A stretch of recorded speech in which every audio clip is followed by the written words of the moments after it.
Buenas noches a todos.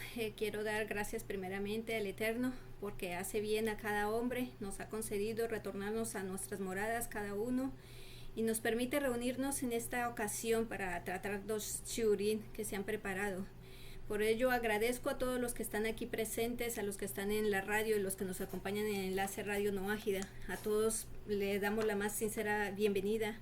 La comunidad No Ágida Colombia aquí presente, su directora Viviana Rocío Papamija y nuestro maestro rabino Daniel Natmat Bención, que ha dispuesto de su valioso tiempo y nos trae una enseñanza de edificación con el nombre ¿Hasta cuándo deben educar los padres? Así que con esta presentación vamos a darle el paso a nuestro rabino. Adelante, rabino.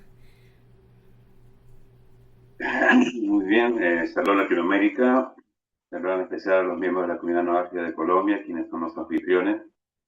Y antes de iniciar, quiero dedicar este show para que sea el Unishmat, para la oración del alma de mi misma Lucía Patricia de Alberto, que está en la Libraja, y también para la Refuerzo Alemán, el Raf Dov Lioch, escrita, que se lo bendiga siempre.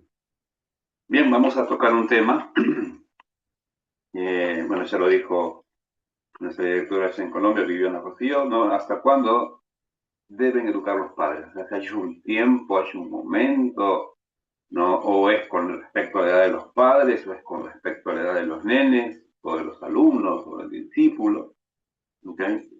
Entonces, si no me ayudas con la primera imagen, vamos a dar una breve introducción. ¿No? Ahí lo que es el título. Obviamente yo voy a hablar con respecto a lo que es la educación judía, pero como estamos hablando de Torah, ustedes lo pueden tomar como la parte que le corresponde a la Torah con respecto a los 7 preceptos, el estudio no agudo de los 7 preceptos, lo pueden también llevar a la práctica. En general son principios. Entonces la pregunta que vamos a tratar de resolver desde Hashem con la ayuda del Eterno, a la luz de su Torah, es responder esta pregunta: ¿hasta cuándo deben educar los padres? Segunda imagen, hay un texto muy conocido, ¿okay? Que está en el Sefer de Barim, o libro de Deuteronomio, exactamente para Shabbat Hanan, ¿no? Que significa imploré. En el capítulo 6, los versos 6 y 7, dice la Torá: estas palabras que yo te mando estarán en tu corazón. Las enseñarás agudamente a tus hijos y hablarás de ellas sentados en casa o andando por el camino, cuando te acostés y cuando te levantes. Entonces, si queremos darle una interpretación ya de lo básico, de lo integral, ¿no? Primeramente, para poder educar, tener las herramientas o tener, mejor dicho, también la moral para poder enseñar, ya sea de un maestro, un discípulo, ya como padres a los hijos, es que, como está escrito en el primer párrafo, estas palabras que yo te mando estarán en tu corazón. Tienen que estar en el corazón. ¿Okay? No es algo externo a nosotros, no es que vamos a enseñar cosas que no practicamos, cosas que no valoramos, cosas que no creemos, obviamente, sino que las palabras de Torah que vamos a educar, que vamos a enseñar, que vamos a aconsejar, en primer lugar tienen que estar dentro de nosotros, vivo, en el corazón, allí, latiendo cada enseñanza, para que el alumno o nuestros hijos la puedan aprovechar. Luego dice, las enseñarás agudamente. ¿Qué significa enseñar agudamente? Rashi nos explica que hay que enseñarle de tal manera que o bien el discípulo o bien el nene, el niño o la niña, puedan responder también argumentando con agudeza, conociendo muy bien los textos, conociendo muy bien el tema. A ese nivel hay que enseñarlo. No es simplemente como pasada de mano, no creo una sola brocha, le enseñé un texto y ahí si lo captó, lo captó. No, hay que enseñar de tal manera que el nene o el discípulo se vuelva agudo en ese tema, puntillizo en ese tema, cosa que pueda defender su fe, pueda defender la Torah, no ante los herejes, ante los que los critican, o también ante aquellos que dudan, los que recién están aprendiendo. Luego dice, y hablarás de ellas sentados en casa o andando en el camino. Notemos bien, ¿dónde empieza la educación primero? En casa. No dice, no, enseñar en el camino y después en la casa, no, primero es en casa. Ahí te toca, y hablas de ellas sentado en casa. Hay que tener un tiempo, sentarse con el nene en casa. Y también en el camino significa en otras áreas, más allá de las cuatro paredes del hogar. Y cuando dice cuando te acostes y cuando te levantes, significa todo el día. En el momento que nosotros tengamos el tiempo necesario, el espacio necesario, okay, no hay una hora específica, no, durante todo el día hay que aprovechar cada momento. Hay una tercera imagen, por favor. Albert Einstein una vez dijo lo siguiente. ¿No tenemos la imagen? Sí. Dice, ¿qué nos dice el señor Albert Einstein? Bueno, no es un sabio togán, bueno, judío sí, físico, ¿ok? No es que haya un tratado de Albert Einstein en el Talmud. Es un consejo que él da, una observación. Dice, todo el mundo es un genio. Pero si juzgas a un pez, ¿okay?, por su capacidad para trepar un árbol, viviría toda su vida creyendo que es un estúpido. Realmente, no es su habilidad, no es su hábitat. Hoy en día hay muchos sistemas educativos, ¿ok? Y funcionan como una especie de fábrica, ¿ok? Como con planes de estudio estandarizados. O sea, queremos estandarizar a todos y que actúan como una línea de montaje, ¿no? Van pasando como que, pasando las cabezas o pasando los cerebros, se abre el cerebro, metes información, cerras el cerebro, ¿no? Como si fuera una fábrica. Y así queremos a veces tratar en esa línea de montaje a cada estudiante. Este enfoque industrializado, estandarizado de educación, no tiene en cuenta los estilos de aprendizaje individuales o los intereses de cada alumno o hijo, dejando nosotros poco espacio para el desarrollo de su potencial, que es innato, y también sus dones particulares. En lugar de tal modo que es homogeneizar y enseñarles todo lo mismo, por eso que, bueno, más adelante nos va a hablar Viviana Rocío sobre este sistema educativo especialmente para niños no ágiles. ¿Okay? Porque si yo voy a enseñar a no ágiles como si fueran niños judíos, no, es como decirle a este pez que trate de trepar árboles.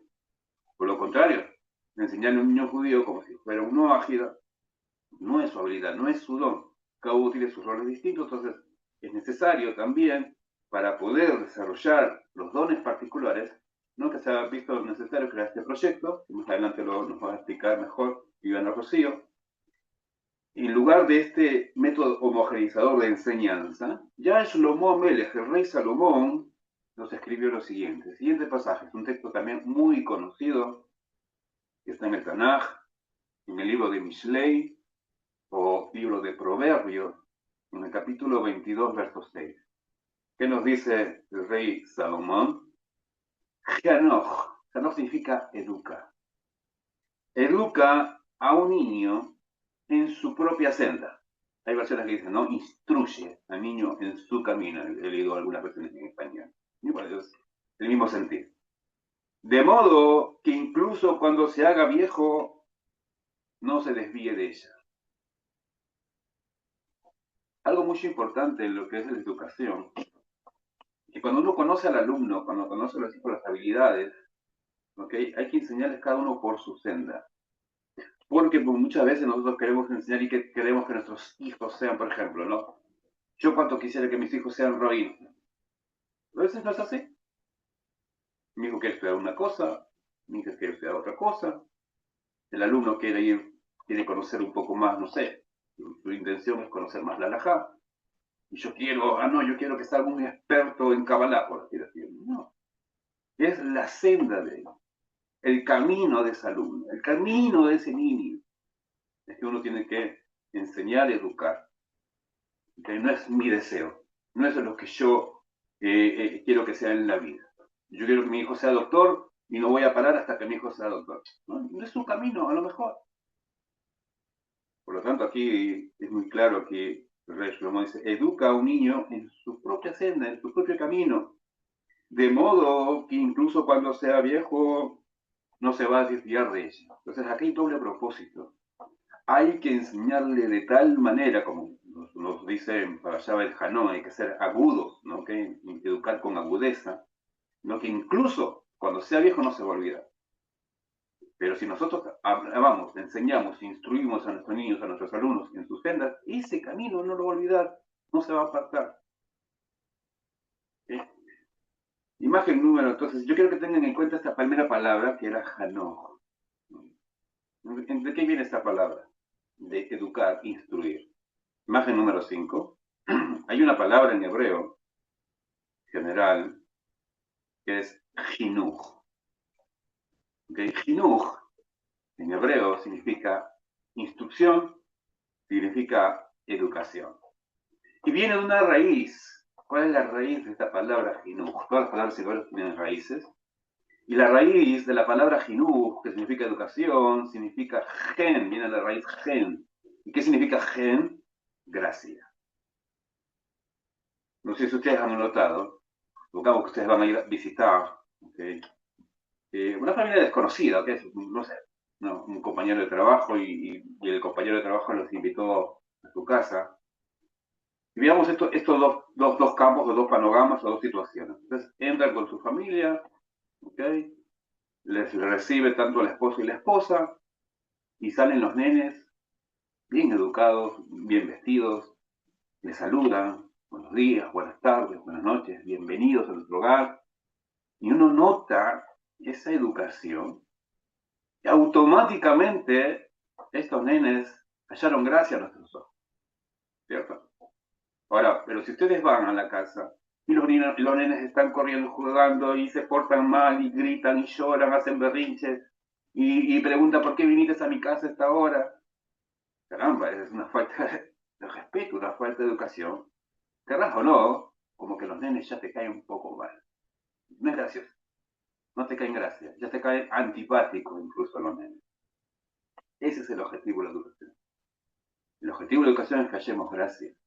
Y cuanto más cuando uno se dedica al estudio, en este caso de los libros sagrados de la Torá, es para hallar gracia ante los ojos de Dios, con esa educación de cómo actuar, y también vamos a hallar gracia ante los hombres, como está escrito en el Pirkei Avot. Estudia Torá, halla gracia, el favor, tanto de Hashem como también de los hombres. Imagen número 6. Vamos a ver otra palabra que también significa, con respecto a esta línea que estamos llevando, que es educación. Y es la palabra melamed. Hasta el día de hoy nosotros lo pronunciamos aquí, melamed. Melamed significa enseñar. ¿Okay? Entonces, ahí hay palabras, por ejemplo, como Talmud, ¿no? Que significa estudio, enseñanza. Talmid, que es alumno. Talmidá, alumna. Talmidim, alumnos. Pero de la palabra melamed, que significa enseñar, ¿okay? Proviene de una raíz que es meyaledet. Meyaledet significa dar a luz, parir, dar a luz. ¿Qué quiere decir esto? Que un buen maestro, un buen padre que está educando, debe ayudar a su estudiante o a su hijo a dar a luz. Pero ¿dar a luz qué? No es que lo va a poner en un quirófano, ¿no? y que empieza a pujar. No. Tiene que ayudar al estudiante de tal manera que pueda dar a luz a su propia sabiduría, a sus propias ideas innatas. Eso es lo que tiene que sacar el nene o el alumno. Sus propias ideas, su propia enseñanza, su propia educación. No en vano, también con este tema de dar a luz, hay una palabra que quizás es muy conocida también para nosotros, porque la hemos estudiado la semana pasada, imagen número 7, y es la palabra tazría. La palabra tazría significa concebir, pero también significa sembrar, y está relacionada con la educación. La semana es la cuarta parashá del Sefer Vaikra, que hemos leído la semana pasada junto con Parashá Metzorá. Hay años que se leen por separado, cuando tenemos 13 meses, ¿no? Un mes Adar adicional, pero cuando no es un año bisiesto, un año embolesimal o un año peñado, y solamente tenemos 12 meses, mayormente Parashá Tazria se les junta con Metzorá. Y Parashá Tazria, como vimos la semana pasada, comienza con él, ¿no? Con la mujer que concibe. Pero hay algo que llama la atención. Porque esta parashá habla primero de la mujer que concibe, Luego habla de ciertas impurezas propias, ¿no? De los ciertos fluidos, tanto del varón como de la mujer. Y después nos habla sobre el trat, esta enfermedad, ¿no? De las manchas, y el metzorá, aquella persona que lo padece. Pero entre todo ese tema de tasría, de concebir, uno no se entiende, bueno, la mujer cuando concibe ya, ok. En la imagen número 8, por favor, en esa misma parasha, que significa, como les digo, que significa sembrar, concebir, que está relacionado con eso de dar a luz, de melamed, que está relacionado con jinuj. Hay algo que tenemos que aprender de esta cosa. Probablemente no voy a hablar de toda la parasha y hablar de que la mujer tiene que ser la mujer cuando da luz un varón, cuando da luz una mujer, ¿no? Y qué pasa cuando tiene ciertos líquidos o fluidos, mejor dicho, o qué pasa con el metzorano. Hay un pasaje como que aparentemente sale de toda esta historia o de este tema, y es con respecto al Brit Milá o la circuncisión. Está escrito en la Parashá, dice, y al octavo día será circuncidada, es decir, que se va a hacer un Brit, ¿okay? La carne de su orla, la carne de su prepucio. Pero este tema ya lo hemos visto, en realidad. ¿Cuándo aparece por primera vez este tema del Brit Milá? ¿Y por qué me lo tiene que traer ahora aquí en placería, en sembrar, no, en concebir, en dar a luz, en educar? En nuestro patriarca Abraham Avinu, en el Sefer Bereshit. Hay una parashá que es parashá Lech Lechá. En aquella parashá, ahí nos habla que Abraham Avinu fue el primero en sellar la señal del pacto existente entre el Eterno y el pueblo de Israel. ¿A través de qué? A través de la circuncisión, o Brit Milá. Y quedó establecido, y ojo, como un mitzvah para todo el pueblo de Israel, que ese hecho sería señal perpetua, ¿ok? Para siempre. Subrayo esta palabra porque tiene mucho que ver con lo que vamos a hablar. Es para siempre, es perpetuo el pacto. Para todas las generaciones de los hijos de Israel tienen que practicar el Brit Milá o la circuncisión. Entonces, con las palabras de la Parashat Sería, que nos dice ya el octavo día será circuncidada la carne de su prepucio, se confirma definitivamente esa mitzvah. Ya no era un tema entre Dios y Abraham Avinu, ahora es un tema entre Dios y todo el pueblo de Israel. Imagen número 9, y tenemos una imagen de lo que es un Brit Milá, ¿no? En la sinagoga tenemos allí al nene en los brazos con el regazo de Sandak. Fíjense como una especie de, no sé, padrino a lo mejor, que sostiene. Y ahí está el Moel. El Moel es el que va a practicar, es una persona, no es un urólogo, aunque bueno, ha estudiado ciertas técnicas obvias de urología, pero no es un urólogo pediatra. Es una persona, es un tzadik, una persona justa, observante, que ha estudiado todas las leyes con respecto, ¿no? a cómo se debe efectuar según la halajá, según el Talmud, según la Torá, cómo se debe efectuar el Brit Milá. Entonces, nuestros sabios, nuestros jajamín, legislaron acerca tanto de los modos, los procedimientos, las reglas, las oraciones y todos los aspectos que encierra la simple frase de la Torá referida con respecto a la circuncisión, ¿no? Al octavo día será circuncidado tu prepucio. Y podemos notar que hay un hecho curioso en la bendición, en la Seudá Mitzvah, en esta cena, ¿no?, de mandamiento que se realiza después de la Milá. Tras la Milá nosotros hacemos una Seudá. Y cuando vamos a hacer el Birkat Hamazon,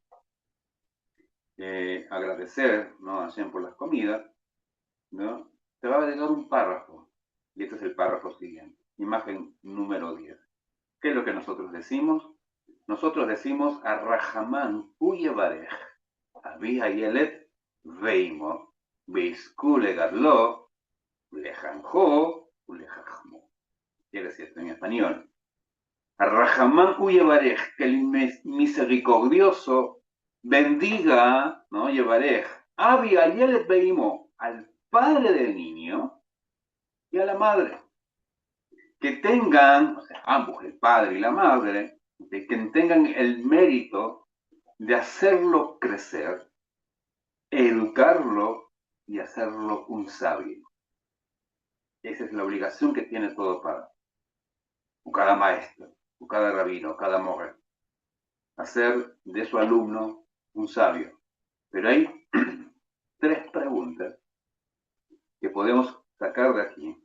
No, nuevamente, la frase es, y vamos a tratar de entender, que el misericordioso bendiga al padre del niño y a la madre que tengan el mérito de hacerlo crecer. Ahí tenemos ya un problema. Educarlo y hacerlo sabio. Entonces nuestros sabios hacen tres preguntas. Siguiente imagen, imagen número 11. Que vamos a tratar de resolver justamente de este párrafo, de esta bendición que se le dan a los padres después de haber practicado la circuncisión a su hijo. La primera pregunta que nos vamos a hacer es, ¿acaso primero hay que hacerlo crecer, criarlo, es decir, para recién entonces educarlo? ¿Acaso, segunda pregunta, acaso la educación no comienza desde antes de la gestación? Ya se intentamos, ¿no? Desde la que está en la pancita y uno le empieza a hablar y decir, ella es tu mamá, ella es tu papá, mira, nos gusta esto, ¿no? Y te amamos y te queremos que tú seas lo mejor, y empezamos a hablarle y educarle con ciertos comportamientos. Esta es la hora que nos levantamos, esta es la hora que nos vamos a acostar para que el nene no nos haga la vida imposible durante las madrugadas. Y la tercera pregunta es, ¿acaso no sería lógico anteponer la educación a la crianza? Y estas tres preguntas, ante estas dudas, los va a contestar nada más y nada menos que Rabbi Yitzhak Liskin. Rabbi Yitzhak Liskin nos enseña que mientras una persona es pequeña, o un alumno es pequeño, novato, ¿okay? En el caso de los padres, ¿no? Para los padres es más fácil, es más sencillo orientarlo, ¿no? Mientras es pequeño, educarlo, entrenarlo y guiarlo. Yo aún recuerdo cuando mis hijos niños y yo le decía a mi hijo, sentate que vamos a estudiar Torah, mi hijo se tenía que sentar y estudiar Torah conmigo.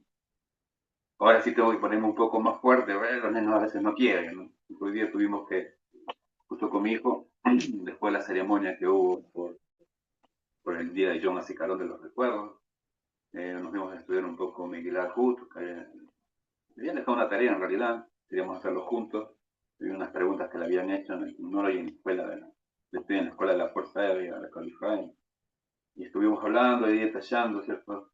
No, pero yo tenía que estar allí, no te mueves de acá, sentate aquí conmigo. Ella tiene casi ya 16 años. No es como un niño. Yo recuerdo cuando mis hijos eran pequeñitos y sí o sí se sentaban conmigo y no nos parábamos hasta que termináramos la hoja del Talmud o la hoja del Halajá, qué sé yo.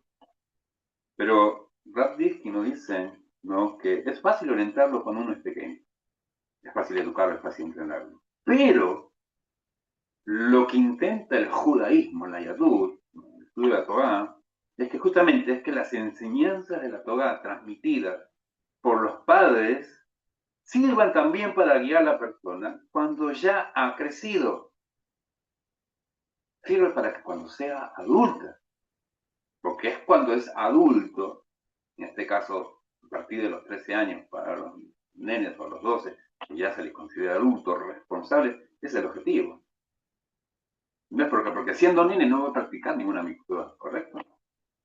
Todo lo que aprende es como la educación, pero el poder, la fuerza de hacer una mitzvah, de hacer el bien y que le sea contado de mérito justamente para él y para que no cometa errores, es en la edad adulta. Llámese adolescencia, juventud, adultez, ancianidad. ¿Ok? Entonces justamente eso es lo que el judaísmo, es que las enseñanzas de la Torah transmitidas por los padres sirvan también para guiar a la persona cuando ya ha crecido, cuando es adulta. Y tiene relativa independencia de sus padres. Para eso yo lo educo. Porque va a llegar un momento en que mis hijos o mis alumnos van a tener que ser independientes. Que no dependan de mí. Y eso me hace recordar, hay una pagashá de Alotja. En Parashat Balotcha, cuando se enseña cómo el Cohen Gadol, en este caso Aarón, tenía que encender la menorá, el candelabro de 7 brazos en el templo. La forma es que él tenía una vela, o una vela piloto, estaban allí las 7 lámparas, y él se acercaba, a la primera, ¿no?, de derecha a izquierda, encendía la primera luminaria y tenía que asegurarse de que encienda. Una vez que ya se aseguró de que encendió, de que, bueno, la lámpara no brille por sí sola, retiraba, en este caso, la vela piloto, retrocedía y pasaba recién al segundo brazo. Y nuevamente, no es que venía Agón y con una sola pasada, no, que se enciendan los 7 brazos, no, tenía que esperar, asegurarse que sea independiente esa mecha, retroceder y pasar a la otra mecha. De la misma manera es el dibujo, de la misma manera es el estudio, de la misma manera es la enseñanza. El maestro, el padre, tiene que asegurarse, ¿no?, acercarse al alumno, acercarse al hijo, encenderlo, enseñarle, y una vez que cuando ve que ya tiene propia independencia, ¿okay?, retroceder y después pasar o a otro alumno o a otro hijo, o pasar con el mismo hijo a otro tema. Tienes que asegurarte. Una vez, creo que ya he contado esta historia, una vez una mujer viuda, que siempre visitaba a su rabino cuando tenía problemas. ¿No? Rabino, tengo este problema, por favor, rece por mí. El rabino le escuchaba con paciencia a la mujer, también voy a rezar por vos. Ya la mujer se iba tranquila porque sabía que su rabino iba a rezar por ella. Pasaban los días, otra vez volvía con otro problema, ya sea los hijos, que la falta de dinero, que los problemas con la vecina, con el vecino, problema tras problema, siempre iba y tocaba la puerta de su rabino y decía, por favor, rabino, reza por mí. Y el rabino siempre rezaba por ella. Hasta que un día, de tanta insistencia, volvió la mujer y le explicó su problema y le dijo, rabino, reza por mí. Entonces el rabino le dijo, mira, ¿sabes? Esta vez te voy a cobrar tanto de dinero. No sé, 5 dinares, 5 pesos, 5 dólares. ¿Qué sé? La mujer viuda, ¿no? ¿Cómo que me vas a cobrar? ¿Estás loco? Claro, ¿qué le pasa? ¿Cómo me va a cobrar por rezar? No puedes cobrarme por rezar. No te voy a pagar. ¿Por qué? Porque yo también puedo rezar. Ah, es lo que aprendí de la lección. Y ahí el rabino le hizo entender. Vos también podés rezar. El mismo Dios que yo tengo como rabino, vos también lo tenías porque sos judía. No es que yo tenga un Dios distinto o un Dios más cercano. No, vos podés rezar, no podés depender de mis rezos. Hay que crear independencia en los hijos, hay que crear esa independencia también en los alumnos para que no dependan, ¿no?, como niños pequeños, siempre detrás de los padres, ¿no? Ese es el objetivo en el judaísmo. Y cuando llegan a la adultez, porque van a tener esa relativa independencia de los padres. Obviamente que nos van a necesitar siempre y siempre vamos a estar para ellos también, ¿no? Es por eso que con respecto al Brit Milá, ni bien nace niño, bueno, no tanto ni bien, es a los 8 días, se lo hace ingresar al pacto, ¿no?, al pacto entre Hashem y Israel, y se ruega al Eterno, con esta barajá que hemos dicho, ¿no?, el misericordioso bendiga al padre del niño y a la madre, que tengan el mérito de hacerlo crecer, educarlo y hacerlo sabio. ¿Por qué nosotros rezamos y le pedimos al Eterno que los padres, ¿cuál es el objetivo? Que los padres no sean meritorios en la infancia. Es fácil en la infancia, no, que el mérito no solamente se traduzca en los pequeños y que pasan muy rápido, por cierto. En abrir y cerrar los ojos, los hijos crecen ya.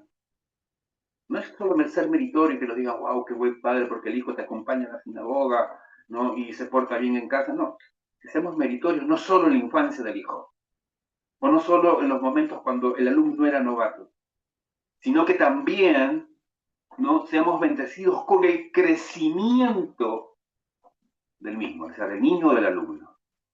No solo físicamente, sino también en su transitar por los caminos placenteros de la vida. Por lo tanto, los padres, cuando sellan en la carne de su hijo el pacto del Brit Milá, asimismo se están ellos comprometiendo a que la estadía del hijo o de la hija en el judaísmo, del hijo, porque el Brit Milat Atalir, en el judaísmo, su permanencia o su estadía en el judaísmo, que no sea algo transitorio, que no sea algo temporal, mientras dura su niñez, no que sabemos que se esforzarán por educarlo siempre. Entonces aquí podemos responder, ¿hasta cuándo deben educar los padres a los hijos? Siempre. Llenos de vida, llenos de fuerza. Siempre, en cada momento tenemos que asegurarnos de tener ese mérito. No solo en la niñez, ¿vale? No solo cuando el alumno recién ingresó en sus primeros pininos para aprender monoteísmo y de ahí ya nos olvidamos, no. Asegurarnos también de que en su madurez, ¿no? Nos vamos a esforzar también para educarlos para siempre, en los caminos de Zen, en los caminos de la Torá, del monoteísmo y el temor al cielo. ¿Sí? Bendiciones para todos.